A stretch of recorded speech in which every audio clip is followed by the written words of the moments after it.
On continue la présentation des équipes de cette saison 2025 de MotoGP avec l'équipe officielle Yamaha aujourd'hui.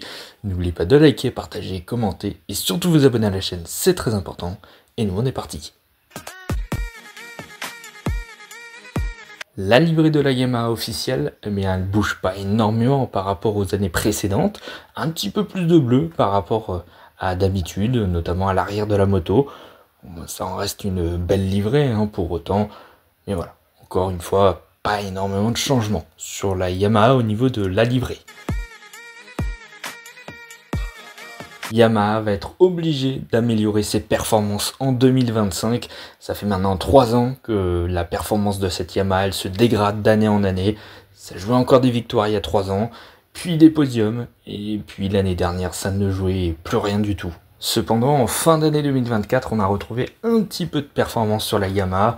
Les efforts qui ont été faits durant ces derniers mois ont payé légèrement en fin d'année. C'est le seul point positif finalement de Yamaha, qui va aussi changer pas mal de choses cette année. Alors déjà, quand on regarde la moto qu'ils ont présentée juste il y a quelques jours, je vois que l'avant de la moto elle a changé. Le carénage avant de la Yamaha semble plus réduit, plus petit, plus fin que la Yamaha de 2024 et de ces dernières années qui n'avait pas énormément bougé esthétiquement comme ça ces dernières années. Là on a vu déjà un petit changement. Il y a aussi le moteur surtout qui va changer en cours d'année normalement. C'est la grande évolution de cette saison 2025. Alors ça devrait arriver normalement en cours de saison, soit au pire pour 2026, mais c'est le changement de moteur du 4 cylindres en ligne. Dernière équipe à utiliser ce type de moteur en MotoGP en 2025 est passé au V4. Le moteur qu'utilisent Ducati, KTM, Aprilia et Honda. C'est une des interrogations de l'année, évidemment, ce fameux moteur qui devrait arriver en cours de saison. Est-ce qu'il sera tout de suite performant ou non? Mais avant de penser à ça, faut penser aussi au début de saison, où ils continueront avec le 4 cylindres en ligne. Donc, au niveau moteur, il n'y aura pas normalement de grands changements, du moins pour le premier Grand Prix en Thaïlande et sur les premiers Grands Prix de la saison. Yamaha pourra toujours compter sur 2 pilotes expérimentés dans la catégorie, un pilote qui est toujours aussi performant, mais ça se voit moins forcément vu que la moto est pas performante, c'est Fabio Quartararo, et d'autres qui performent un peu moins, mais qui peut sûrement aider à développer la moto, c'est Alex Rins. D'autant plus que Yamaha cette année va retrouver une équipe satellite avec l'arrivée de l'équipe Pramac, avec 2 pilotes expérimentés avec Miller et Oliveira, même s'ils ne seront pas pilotes dans l'équipe officielle, ils pourront grandement aider au développement de cette Yamaha en 2025. Donc quelques points positifs à l'abord de cette saison 2025 pour les Japonais. Il y a quand même eu beaucoup de problèmes sur cette Yamaha depuis quelques années maintenant, surtout en 2024. La moto qui ne tourne pas, les pneus qui ont du mal à chauffer, les pneus neufs qui ne fonctionnent pas vraiment, le moteur aussi, la puissance en tout cas dans les lignes droites qui n'est pas suffisante. En tout cas voilà, ça fait beaucoup de problèmes. Espérons qu'ils en ont corrigé une partie durant l'intersaison, qu'ils en corrigeront toujours sur les tests de Sepang, sur les tests de Thaïlande ensuite, et puis si possible aussi sur les premiers Grands Prix de la saison.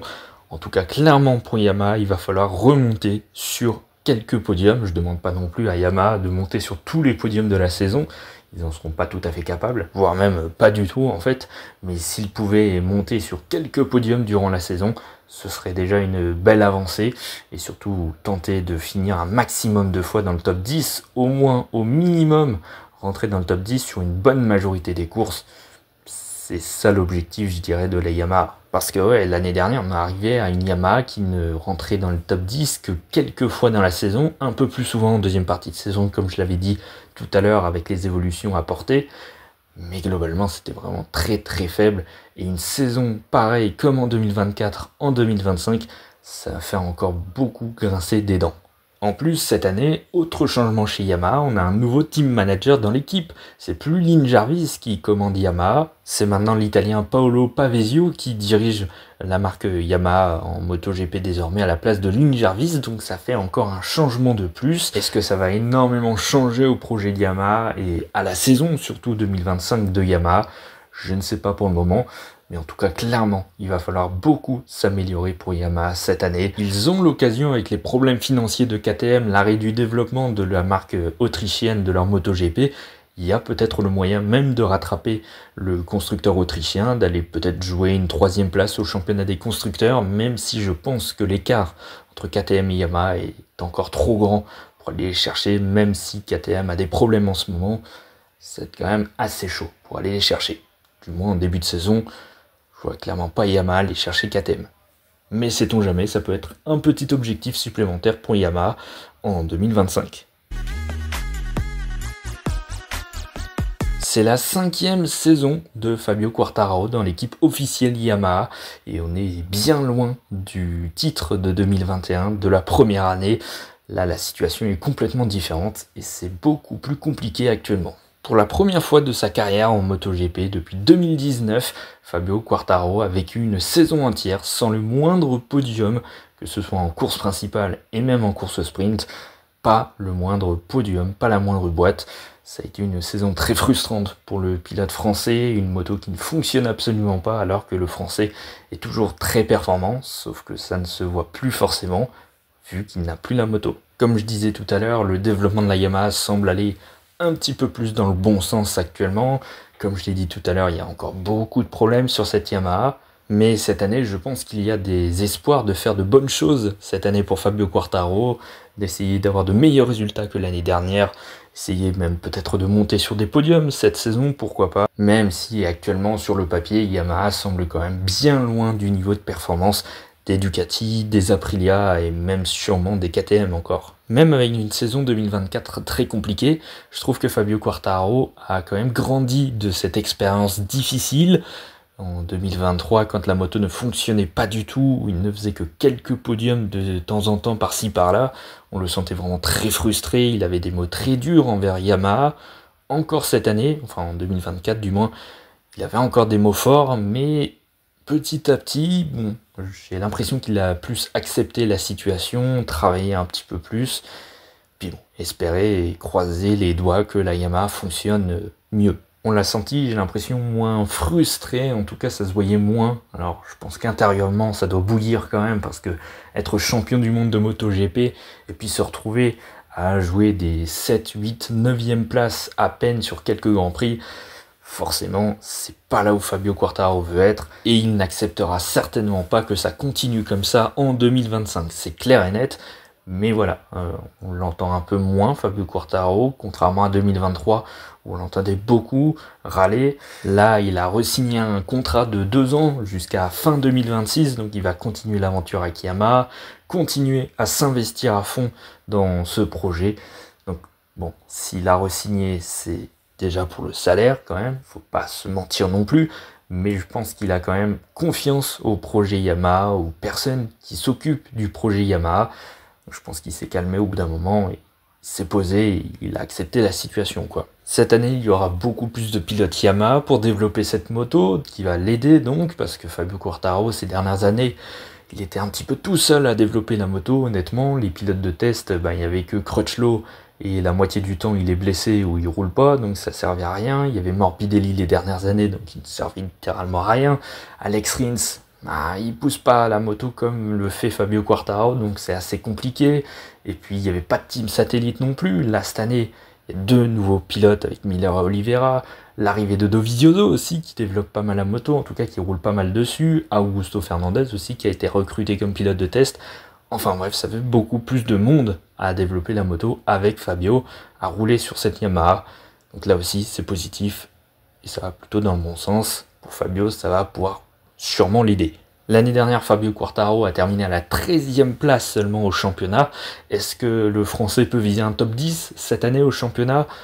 Je pense que c'est possible. Honnêtement, il a le talent pour. Si la Yamaha continue à évoluer dans le bon sens durant l'année, il y a moyen pour Fabio Quartararo d'aller chercher un top 10. Est-ce qu'il va remonter sur le podium? Je l'espère. Et honnêtement, je pense qu'il y a moyen. Peut-être 1 ou 2 podiums dans la saison. Pourquoi pas? Tout dépend un petit peu de la performance de cette Yamaha. Espérons que ça revienne dans le bon sens quand même pour la marque japonaise. Et pour Alex Rins, eh bien pour lui, ça a été une année 2024 très compliquée. Il ne s'est pas forcément très bien adapté à cette Yamaha comme il avait pu le faire avec la Honda. Toujours blessé après sa chute en Italie en 2023. Il a toujours des séquelles. ça a été compliqué. En plus, il est retombé l'année dernière, il s'est reblessé. Donc ouais, c'est pas une situation facile pour Alex Rins, il n'est pas à 100% de ses capacités. C'est dommage parce que je trouve que ça reste quand même un très bon pilote, Alex Rins, mais voilà, en ce moment, c'est vraiment très très compliqué. L'année dernière, quand il est arrivé chez Yamaha en 2024, je m'étais dit attention quand même à Alex Rins, au vu de ce qu'il avait fait avec Honda, ça m'aurait pas surpris qu'il soit tout de suite au niveau de Fabio Quartararo et qu'il puisse le challenger dans l'année. Bon, au final, ça n'a clairement pas été le cas. Fabio Quartararo était largement au-dessus du pilote espagnol. Donc ouais, clairement, il va falloir améliorer les performances par rapport à 2024. Il va falloir essayer de marquer beaucoup plus de points que ce qu'il n'a fait en 2024 et rentrer plus souvent dans les points. Je pense qu'il en est totalement capable. Il aura une moto certainement plus performante que celle de 2024 aussi, normalement, si tout se passe bien. Donc, sur le papier, pour le moment, il y a moyen qu'Alex Rins fasse une meilleure année que l'année dernière. Alex Rins est lié à Yamaha jusqu'à fin 2026, comme pour Fabio Quartararo, donc c'est une preuve que Yamaha compte vraiment sur le pilote espagnol et ils ont totalement confiance en lui. La situation est clairement pas facile, ça va être difficile de s'attendre à voir un Alex Rins jouer les premiers rôles cette année, par exemple, quand je pense que Fabio Quartararo peut peut-être jouer quelques podiums avec un petit peu de chance cette année.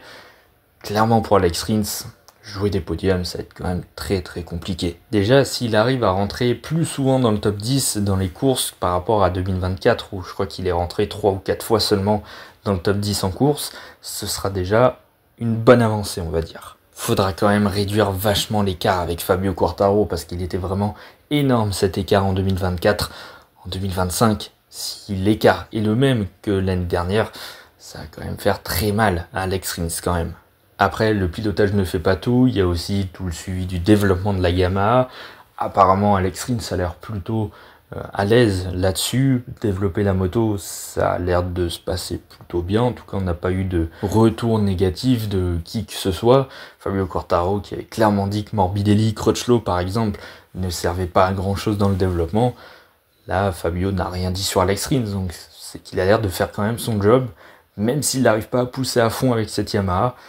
Apparemment, pour le développement, ça se passe globalement plutôt bien. Alors attention quand même, petite pression quand même sur Alex Rins cette année, c'est qu'il y a 2 pilotes dans l'équipe satellite qui sont expérimentés, Miller et Oliveira. Rins, il est lié avec un contrat avec l'équipe officielle Yamaha.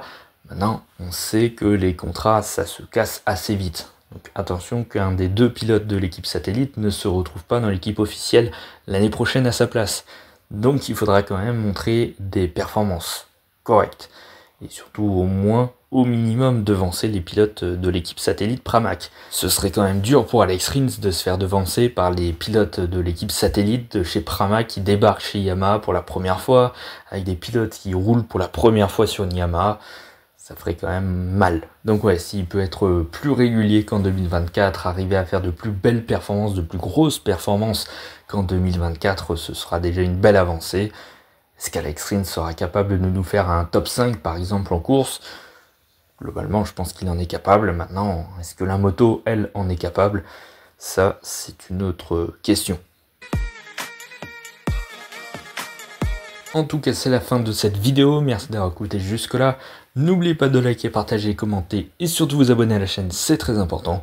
Et nous, on se retrouve dès demain pour la prochaine vidéo, justement avec l'équipe satellite Pramac qui a dévoilé sa livrée il y a juste quelques jours. À demain.